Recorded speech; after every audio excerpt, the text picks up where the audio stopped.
الحمد لله الذي رفع شان العلماء العاملين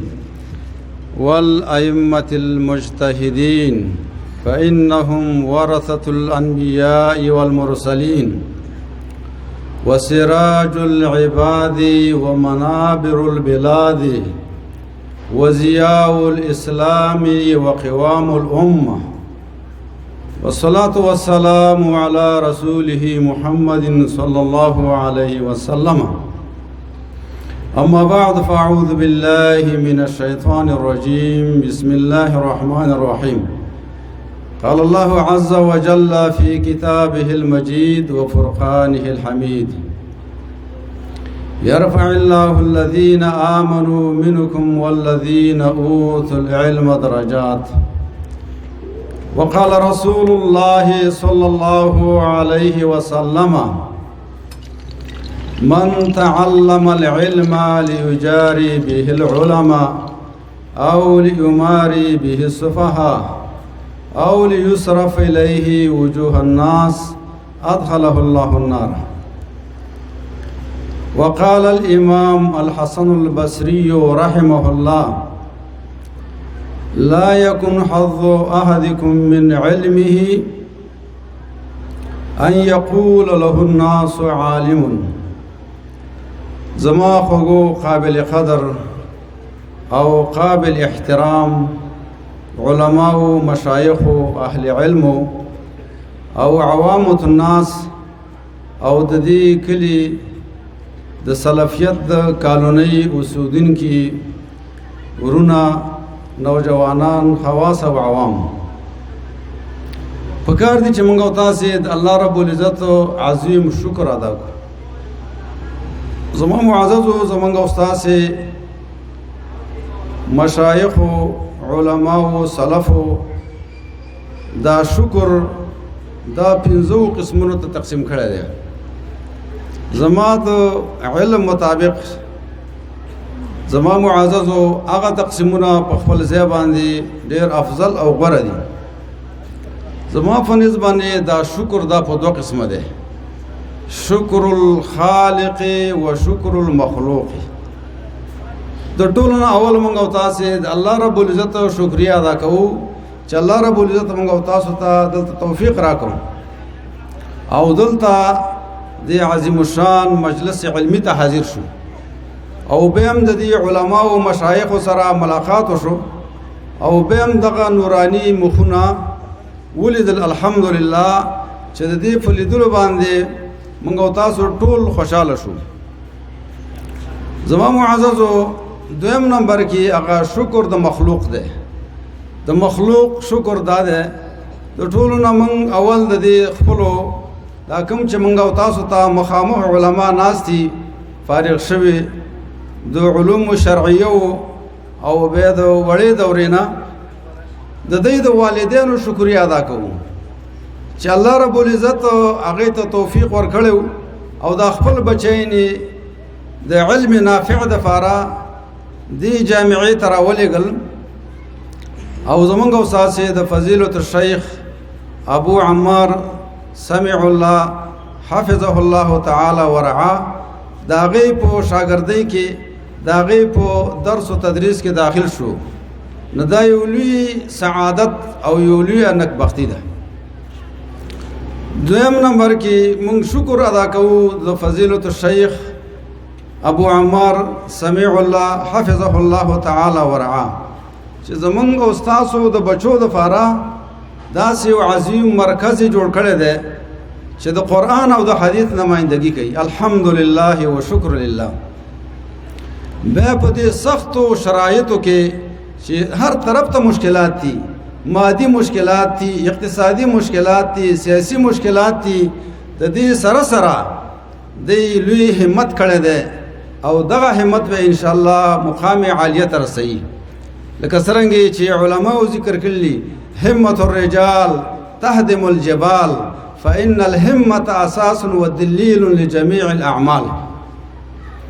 زما معززو دا همت چې کوم ده دا غرونه سوري کوي او دا همت دا اساس او دلیل ده د ټولو اعمالو د فاره. کو هغه اعمال دنیوي وي او کو اعمال اخروی وي او کو اعمال دینی وي. زما معززو د دې نفس زه د خپلو اهل علمو کشرانو ته یو څو توصیات کوم، اول ځان ته او بیا دیو ته. زما معززو دا علم دا یو عظیم الشان نعمت ته، او الله رب العزت په دې علم باندې موږ او تاسو ته امر کړی دی، فاعلم انه لا اله الا الله واستغفر لذنبك. پوښه د ټولو نه اول زما او ستا علم راشي په الله باندې چې الله وپېژنو. زما معززو د ټولو نه اولنۍ او ضروري او فرضي او لازمي خبره هغه د الله رب العزت معرفت ده. زمونږ او ستاسې یو لوی امام شیخ الاسلام احمد ابن عبدالحلیم المشهور بالامام ابن تیمیه رحمه الله هغې دا خبره ذکر کړله، او د هغې نه بیا د هغې شاګردانو علامه ابن القیم رحمه الله او حافظ عماد الدین ابن کثیر رحمه الله او همدغه شان محمد ابن عبدالوهاب رحمهم الله جميعا. فيجب على كل مسلم ان يتعلم 4 مسائل. فهر مسلمان باندې دا لازمه ده چې دا د څلورو مسلو علم حاصل کړي. په دغه څلورو مسلو کې اوله مسله معرفت العبد ربه، چې خپل رب وپېژني. زما معززو لکه څرنګه چې مخکې موږ او تاسو ته فضیلت الشیخ ابو عمار سمیع الله حفظه الله تعالی ورعاه ویلي چې موږ دا خلق نه پیژني، او چې پیژنیم په هغه صفاتو باندې پیژني چې په دغه صفاتو باندې دا خلق موږ او تاسو سره جنګي. موږ او تاسو د خلقو ته د انسانیت ته د مسلمانانو ته د الله معرفت کوو چې الله وپېژنئ، د خالق او د مخلوق ترمنځ فرق وکړي. موږ ورته دا خبره کوو چې محمد رسول الله صلی الله علیه وسلم وپېژنئ. معرفت العبد نبیه، چې محمد رسول الله صلی الله علیه وسلم وپېژنئ. د امام او د نبی ترمنځ فرق وکړي، د خالق او د مخلوق ترمنځ فرق وکړي. او په درېیمه مرتبه کې معرفت العبد دینه، چې خپل دین وپېژنئ چې زمونږ دین څه شی دی، زمونږ دین د څه شي نه عبارت دی. زما معززو نن چې په معاشره کې جګړه ده، اختلافات دي، هغه په دې وجه باندې دي چې څوک رب نه پېژني. کو د خلکو رب پېژندلی نو دا افراد تفریح به نه وی، دا جګړې دا مشکلات به نه وی. چې نن په دې خلکو کې او په دې قبرستانونو په ادیرو مقبرو کې په دې باباګانو باندې په دې خبرونو باندې لوی لوی جنډې ودرولې دي. خدای الله پیژندل د هغې تعظیم بیا نه کولی. خدای محمد رسول الله صلی الله علیه وسلم پیژندل نو د محمد رسول الله صلی الله علیه وسلم په سنتو باندې، د محمد رسول الله صلی الله علیه وسلم په طریقو باندې به زما او ستا او د بل خبرې نه مخکې کولی.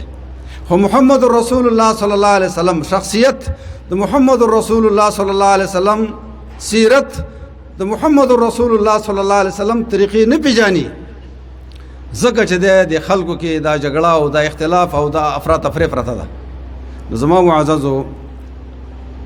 درېیمه مرتبه کې باید موږ خپل دین وپېژنو چې دین څه ته ویل کېږي. زما معززو زمونږ او ستاسې په دې معاشره کې خلک خرافاتو ته هم دین وایي. د ځانه جوړې شوي خبرې، د ځانه جوړ شوي اعمال هغې ته دین وایي. نو موږ او تاسو سره جګړه کوي چې دا را سره ومنوئ. نو دین دا په قرآن او حدیث کې دی، او په هغه فقه کې دی چې هغه د قرآن او د حدیث څه کوي، ترجمانی کوي، د قرآن او د حدیث خلاصي. زما معززو د ټولو نه اول باید موږ او تاسې علم حاصل کو د الله رب العزت په ذات باندې، الله وپېژنو چې الله رب العزت چیرته دی، د الله رب العزت نښه او پته وپېژنو. الله رب العزت فرمایلی دی الرحمن علی العرش استوى. الله رب العزت هغه د و اسمانونو د بره عرش دی او د عرش د فاسه دی، څرنګه چې د هغې د شان سره مناسب دی. دا اولنۍ خبره د علم د زما معززو نه دا ډیره ضرور ده. کوچیر ته مونږ الله او پیژانته په دې ټوله معاشره کې ټول انسانیت الله او پیژاندو نو زما معزز او اختلاف نشته دی په دې معاشره کې به اختلاف نشته دی کوچا محمد رسول الله صلی الله علیه وسلم په حقیقي معنا کې او پیژاندو نو به اختلاف نشته دی زما معززو خدای اختلاف چې راغلی دی نه دا چې د هغه اسمي مولوي صاحبانو نه راغلی دی لکه څرنګه چې د امام ابو حنیفه رحمه الله شاگرد عبد الله ابن مبارک رحمه الله هغه فرمایلی دي وای هل افسد الدين الا الملوك واخبار سوء ورهبانها وای دا دین وای درې طبقو خلکو تبا کړه دي غلط مولیانو غلط پیرانو او غلط حاکمانو زما معززو به منګو تاسو ته شیخ الاسلام ابن تیمیه رحمه الله په خپل یو کتاب کې ذکر کړی دی چې دا غي کتاب نوم د اقتضاء الصراط المستقیم او موږ د خپل استادانو دا توصیه کړې و چې دا اقتضاء الصراط المستقیم دا 2-3 ځله مطالعه کړئ نو زما معززو هغه کې ذکر کړی دی و اتقي عن فتنه العالم الفاجر والعابد الجاهل فان فتنتهما فتنه لكل مفتون وإذان وساطه دا هغه فتنه د عالم فاجر نه وي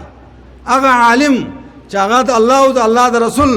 د حکمونو نافرمانی کوي د الله او د الله د رسول د حکمونو نمائندګي نه کوي بلکې نافرمانی کوي وای د دغه عالم نه ځان وساته اگر چې دا ته ځان ته عالم وي نه الله رب العزت د دې قباحت بیان کړل او فرمایلی دي ان كثير من الاحبار والرهبان لا ياكلون اموال الناس بالباطل ويصدون عن سبيل الله ډیر د مولیانو او پیرانو نه هغه د خلکو مالونه په غلطه طریقه باندې خوري او خلک د الله د دین نه منې کوي د خلکو په مخونو کې پاټکونه اچي چې د مدرسې له مو ورځي د عالم له مو ورځي او دادان مني زما معزز مونږ او تاسو هر څه مونږ د قران او د حدیث پرانا کې کله مونږ باندې دا الزام لګئی چې دا وابین دي یا غیر مقلدین دي نه مونږ وابین او نه غیر مقلدین مونږ او تاسو متبعين د کتاب او د سنت زما معزز نو په دې مناسبت باندې مونږ او تاسو من اعتراضونه کوي تنقیدات لګئی او زمونږ او تاسو نوم د عوامو تروړاندې دا بدناموي نه دغه سي خلکو نه ځان ساتل فکر دي او دغه سي خلک د امت ته معرف کول فکر دي به فرمایلی دي وای من فسد من عبادنا ففيه شبه من اليهود والنصارى او به فرمایلی دي ومن فسد من علمائنا ففيه شبه من اليهود ومن فسد من عبادنا ففيه شبه من النصارى زمان معززو زمان نزيتو مشايخ علماء وسازان سر شريك دي شيخ القرآن محمد طاهر رحمه الله زمان هم استاذو او دي مشايخهم استاذ تیر شوه ده هم دغرنگ معالي الشيخ ابو زكريا عبد السلام رحمه الله رحمة واسعة زمان معززو دغي علماء جهود او دغي محنتنا هم دغه علماء دغه سلف موږ او تاسو سره معرفي کړی دي په دغه سلف باندې به خلکو اعتراضات او تنقید لګاو چې دا د مجسمه ونه دي زمو معززو موږ او تاسو نه مجسمه او نو غیر مقلدینی او نه چې د وابینی موږ او تاسو د کتاب او د سنت متبعین نو چې کوم کسان هغه د دین نه وګرځي او فساد فکر راغی کوم علماو کې نو ته پوښتنه چې په دې کې یو شبهه د صدا د يهودیت ته یا یو شبهه په دې کې د نصرانیت ته نو دغه مشایخ به موږ ته دا توصیه کوله چې دا اقتضاء الصراط المستقیم تاسو دا به مطالعه کوئ نو ځل زما په لاس کې کتاب و دا اقتضاء الصراط المستقیم د شیخ القرآن مطهر رحمه الله ماته ویل تر واړه دا کتاب وای نو ما کتاب راواړو نو په دې کې دغه عبارت راواوخته چې ففيه شبه من النصارى وای دا شبه ده کو دا شبه ده نو ما ورته ویل شیخ صاحب زما په ذهن دواړه صحیح دي شبهون کې دا معنی ده چې په دې کې مشابهت د دې عالم د چا سره د یهودو سره د یهودو د صفاتو مشابهت ده او کو شبهون شي همدام صحیح ده په دې کې یو شبهه ده په دې کې یو شبهه یو موږ چې ته شکوک او شبهات یو په کې دې کې هغه شبهات یهود نه سوراو دي وی خاندلې وي دواړه توجيهات صحیح دي وي نو زما معززو عرض مې دا کوو چې موږ او تاسو الحمدلله لکه څنګه چې محمد رسول الله صلی الله علیه وسلم فرمایلی ترکتکم علی المحجة البیضاء لیلها کنهارها لا یزیغ منها الا هالک موږ او تاسو محمد رسول الله صلی الله علیه وسلم داسې په صفا میدان باندې پری خودلی چې هغه شپه هم د ورځې غونډه کېده او د دې نه ناوړي او نه کېږي مګر هغه څوک چې د هغې په زړه کې کوږوالی او هغه د هلاکت او تباهۍ په لاره باندې رواني زما معززو وخت هم کم دی او زه دا خبره را لنډوم د ټولو نه اول زما معززو باید موږ او تاسې د علم سره د عمل لار اختیار کړو الله رب العزت تاسو ته علم درکړل الحمدلله و شکر لله نو زما معززو خو د دې علم سره موږ د عمل لار ونیولله نو موږ او تاسو به چې د ښایسته شو او کمال ته به ورسیږو د سلف یو قول ته ذکر کومه وی العلم مع العمل کمال علم د عمل سره دا کمال ده دا پورواله ده د الله په معرفت کې دا کمال ده د محمد رسول الله صلی الله علیه وسلم په معرفت کې او دا کمال ده د دین اسلام په معرفت کې او العمل بلا علم ضلال دا علم دا عمل کول بغیر د علم نه دا گمراهی ده منګ او تاسو چې عمل کوو عمل تر سره کوو دا به د علم په مقتضا باندې وي او کو د علم په مقتضا باندې نه وي زما معززو ډیر پیران هغه گمراه او تباه دي ولی چې دا غي سره علم نشته ده العلم مع العمل والدعوة جمال دا علم سره د عملنا او د عملنا رسته به د دعوت چې دا بل تر سو امانت ده دا به جمال دا خاص ته زما معززو تاسو وګورئ زمونږ استاد دا مشایخ چې دلته ناسي یا چې کوم غایبین دي هغه خلق څومره خوخی څومره د هغې قدر کوي څومره د هغې احترام کوي څومره د هغې په زړونو کې وقار دی هر یو عالم ولې عمل پکې دی الحمدلله د عمل نمونې دي نو د علم سره زما معززو مهم څیز هغه عمل دی ابو درداء رضی الله تعالی عنه فرمایي وی اخوف ما اخاف اذا وقفت بين يد الله عز وجل ويقول لي تعلمت فماذا عملت وزه د دې نه ډېر ریګم ډېر په دې باندې جړېږم چې ما علم حاصل کړی دی وای او چې زه د الله رب العزت حضور ته ودرېږم وای او الله رب العزت راته وای چې تا علم حاصل کړی دی څومره عمل دې کړی دی نو زما معززو د علم دپاره مهم څیز هغه عمل دی او دغه عمل باید موږ او تاسو په ځان کې پیدا کړو د دې وجنه امام حسن بصری رحمه الله لکه څرنګه چې زموږ استاد مخکې شیخ فیروز شاه حفظه الله تعالی ورعاه په حواله ورکړه د هغې په اقوالو باندې یو قول به زم ستاسو په مخکې کېدم هغه وایي چې ستاسې د علم د دې غرض او د دې حصه دې نه جوړېږي چې تاسو د خلکو شیخ وي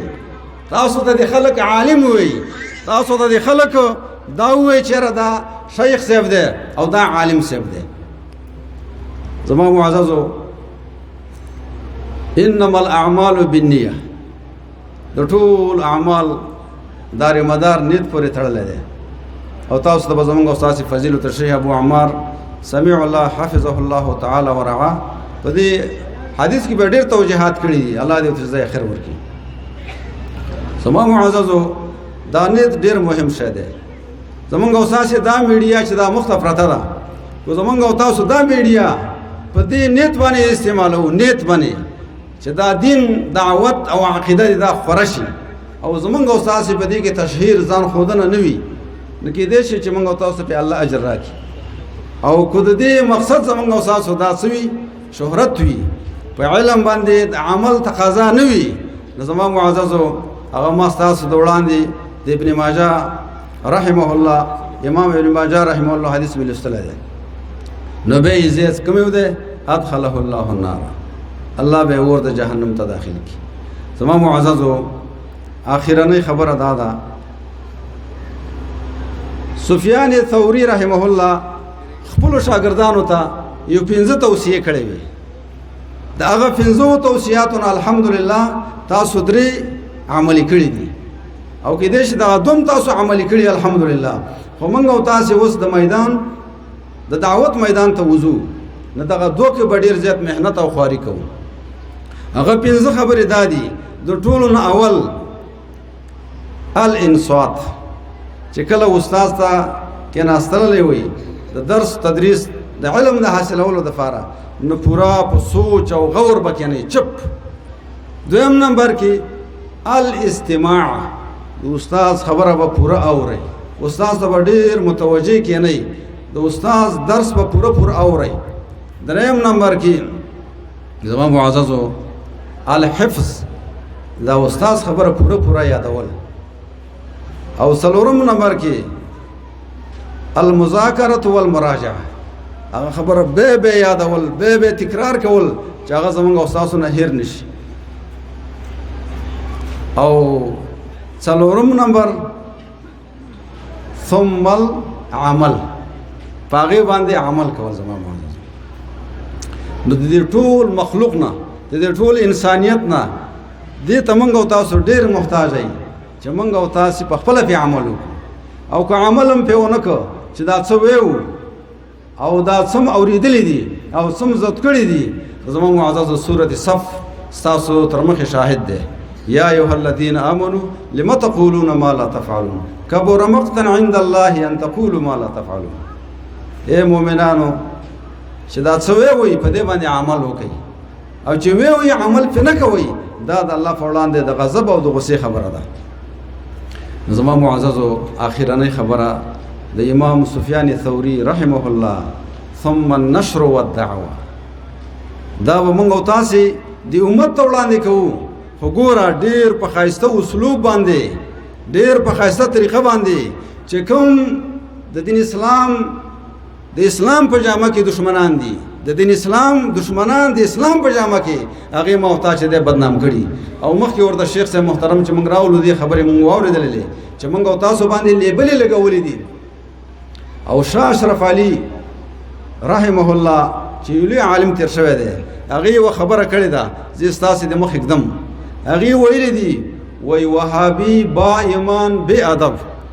وهابي با ایمان بے ادب، بریلوی بی ایمان با ادب. دا خبره مشهوره ده. زموږ معزز په دې باندې دي کوم چې د صحیح عقیدو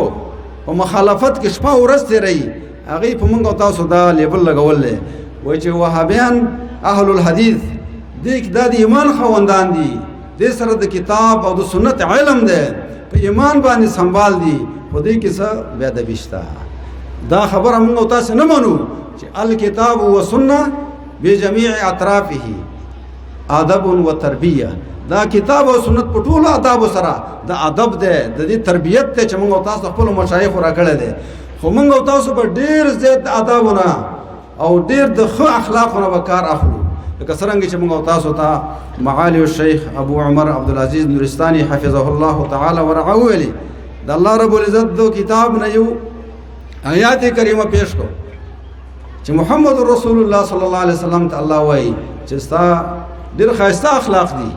د باید زمونږ او تاسو اخلاق نبوي اخلاق وي چې موږ او تاسو جامعې ته وړاندې کیږو، نه د فتوونه بزان ساتو، دا رنګ د ټافونه بزان ساتو، پچا باندې فتوی نه لګو، پچا په ټافې نه لګو. زما معززو ډیر ښایسته پورین تندي په ښایسته اخلاق باندې به خبر وړاندې کوو او دعوت په وړاندې کوو. کو صحیح دعوت ما ته وړاندې کوو، نه فإن الدعوه روح الاسلام والعباد والبلاد للامن والایمان به ما او ته خلق کړی خدا دعوت په صحیح جامه کې ما او ته وړاندې کو او په صحیح جامه کې وړاندې نه کړم معززو دا خلق به دا د شیخ القرآن سے با خبره ده وای څوک نشته چې ټوکرې می کې وای زما معزز به عاقبت ډیر خرافي څنګه چې زمونږ استاد فضیلت الشیخ ابو عمار سمیع الله حفظه الله تعالی ورعاه څنګه تربیت کړی دی خپل الحمدلله وشکر الله د اخلاق نمونه ده د صبر او د تحمل نمونه ده موږ ته توصیه کوي زموږ علماو ته توصیه کوي چې دا ډیر تجمعات او دا ډیر ځان خودنه او الته دلته دا کول په کار نه دي د دین اسلام دعوت په کار دی په خاصه اصول باندې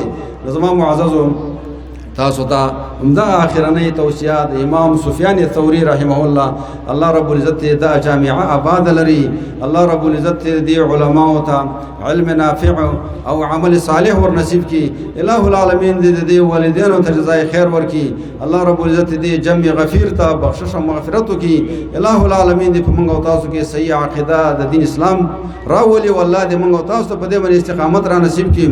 الہ العالمین دی زموږ استاد دغه علما د دې امت د فاره د خیر مصادر وګرځي وصلی الله تعالی علی خیر